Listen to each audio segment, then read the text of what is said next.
সবাইকে তুফানি শুভেচ্ছা। এবার আমাদের সুপারস্টার শাকিব খান নিজেই সকলকে তুফান সিনেমা দেখার জন্য শুভেচ্ছা দিল এবং তিনি দর্শকের উদ্দেশ্যে এটা বললেন, আপনারা সকলে বন্ধু বান্ধব স্বজন সকলে একসাথে আমাদের এই তুফান দেখতে আসবেন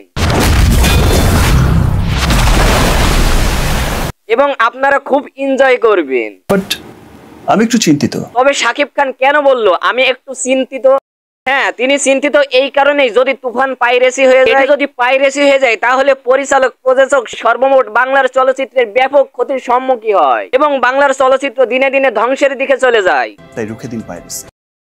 তাই তিনি দর্শকের উদ্দেশ্যে বলেন, আপনার পাশের সিটে যদি কেউ ভিডিও করে তাহলে তাকে বারণ করুন, প্রয়োজনে হল কর্তৃপক্ষকে বলুন, আর তাও যদি সম্ভব না হয় তাহলে পুলিশকে জানান।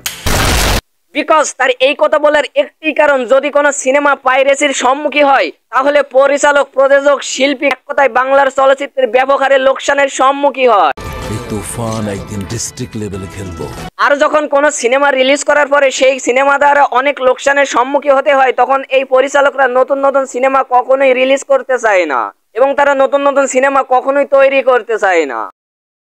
তাই আসুন বাংলার চলচ্চিত্রের কথা ভেবে নিজে ভিডিও করা থেকে বিরত থাকি। কেউ যদি ভিডিও করে তাহলে তাৎক্ষণিক তার বিরুদ্ধে ব্যবস্থা গ্রহণ করি। সকলকে নতুন নতুন সিনেমা উদ্ভাবন করার জন্য বা তৈরি করার জন্য তাদেরকে উৎসাহ যোগায় এবং বাংলার চলচ্চিত্রকে যেন ইন্টারন্যাশনাল ভাবে আরো ইমপ্রুভ করতে পারি।